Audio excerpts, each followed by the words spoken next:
Hi drama queens! Today's episode question is, do you believe we all need love? What if your life is consumed by horror and the goal for revenge? Does that still leave room and time for love? Moon encounters this question in these two episodes, and I personally hope she chooses to love. So get comfy everybody, and let's binge.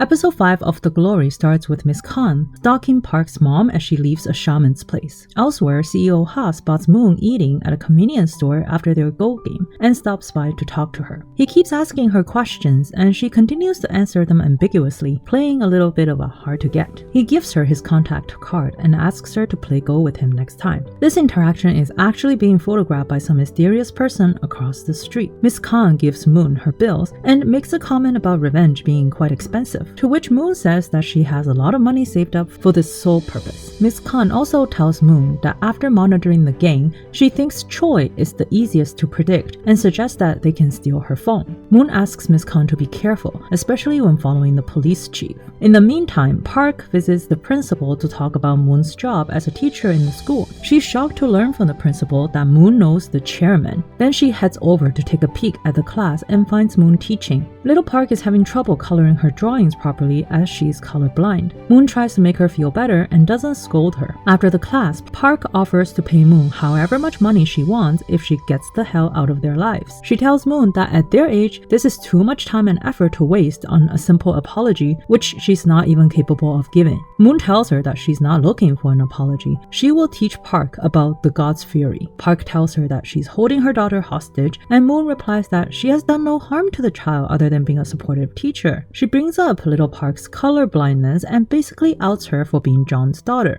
She reminds Park that there are many other ways that she can ruin her life without harming Little Park. She tells her that she will slowly suffocate her until she understands how it felt for her, and she assures them that the two of them will die together, and she is so excited for them. All this is slightly deranged, but also feels kind of morbidly satisfying. On the other side of town, John is unable to reach Son, and he receives a package after his massage appointment. It contains Little Park's toothbrush in it. Park visits CEO Ha at his office and asks if they should consider taking their daughter abroad to study. CEO Ha finds the suggestion strange and rejects it, stating that Little Park is only 8. Park says that she's worried that the new homeroom teacher is crazy. She asks if CEO Ha can set up a meeting for her and Chairman Kim. CEO Ha wonders what exactly is wrong with the teacher. To this, Park retreats and tells him not to worry about it, claiming that she might just be overreacting since she's tired. She leaves to meet her mom and her connection in law enforcement. Remember the police chief? She asks him to investigate Moon. Miss Khan finds a chance to steal Choi's phone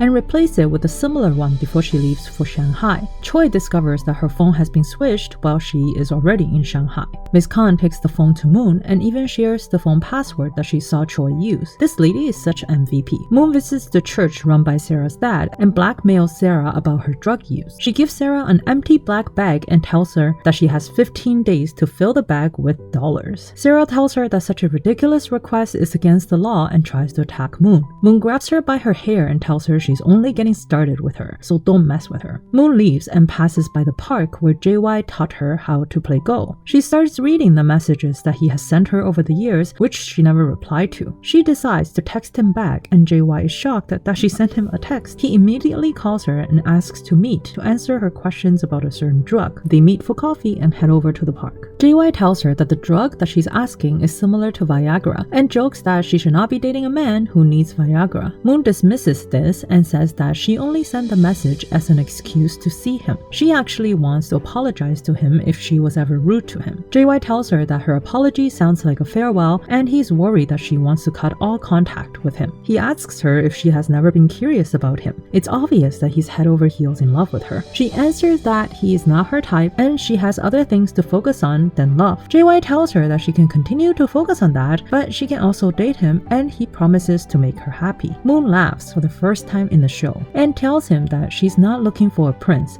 but an executioner to help her with the hunt. The next day, Moon meets Son and asks him about his visit to the hospital. He tells her that she must be onto something and asks her to tell him the murderer's name. Moon gets closer and whispers something to Son. In the meantime, Sarah tells the gang about Moon threatening her and asking for money. Park is certain that Moon is not motivated by money and worries about what she's planning to do to the gang. Jung seems less concerned about Moon's revenge plan and keeps asking about the well-being of little Park. As for Son, he books a one-way ticket to Russia. Before he leaves, he calls to arrange a secret meeting with someone. To add to the suspense, at this moment, all the members of the gang, including CEO Ha, answers their phone. So we're left wondering who exactly did Song call. The episode ends with someone hitting Song over his head with a blunt object, and Moon placing a bloody bandage on a paper. The words written on the paper translates to "I am dead." Wait, what just happened? Did Moon really kill Son? What was he trying to do before escaping town? Maybe one of the group members killed him? Well, I can't wait to find out what happens, so let's jump into the next episode of The Glory. Episode 6 starts with JY deciding to move out to where Moon is currently residing. What a lovesick puppy. In their last conversation, she told him that she didn't need a prince who can make her happy, but an executioner to support her. Park goes to the shaman as she's afraid for little Park. More than anything, she's terrified of her daughter finding out what her mother has done in the past. A teacher at school attempts to harass Moon verbally, but she manages to fight back after all these years of oppression. Miss Khan tells Moon that Song has been missing since the day he bought his plane ticket, so Moon goes to visit her old friend Gu at a travel agency. It's the girl that she met at the factory where she worked who's been helping her with her schemes all these years. Gu helps Moon figure out that Song booked a ticket but never boarded, and he also never checked into the hotel that he booked. Moon suspects that he's been murdered. Oh, so she didn't kill him. Back at home, Moon brings out a photo of her talking to CEO Ha at the convenience store. So it turns out the one taking the photo was Miss Khan. Now that Son is out of the picture, it seems Moon is focusing her attack plans on CEO Ha. As for Sarah, she's going insane from not having her drugs. We also see that Park has scratches on her foot. How suspicious.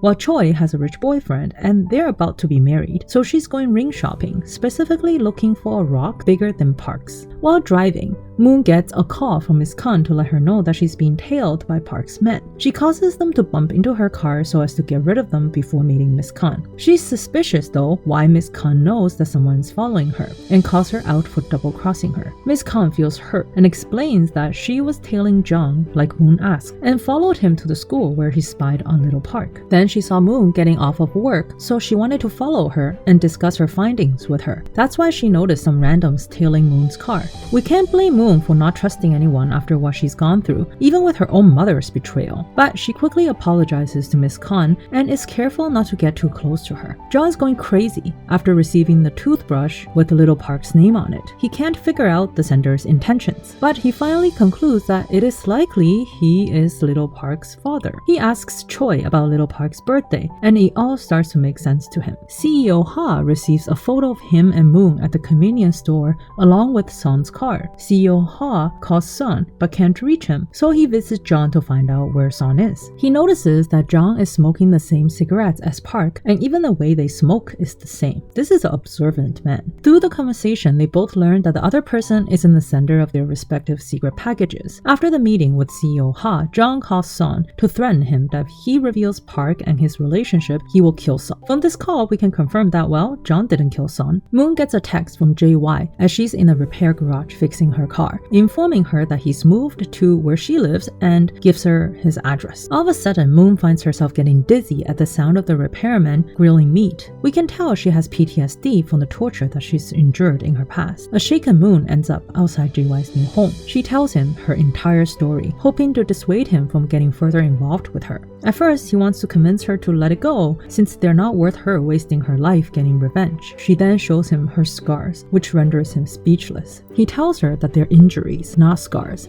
and that he will be her executioner and she just needs to tell him who dies first. His determination and unconditional support shock Moon completely. I'm glad Moon has some trusty allies in her lonely path to revenge. It's interesting to learn that JY's life is not all bright and hopeful. We know his dad was murdered by a hospital patient and that he's likely in therapy for the same reason. He clearly has a lot of anger in his heart as well, since he's so ready to help Moon get justice. How do you guys feel about Moon falling in love while battling evil and hate? Feel free to comment down below. And please subscribe so I can see you in the next episode of The Glory. Thank you for watching.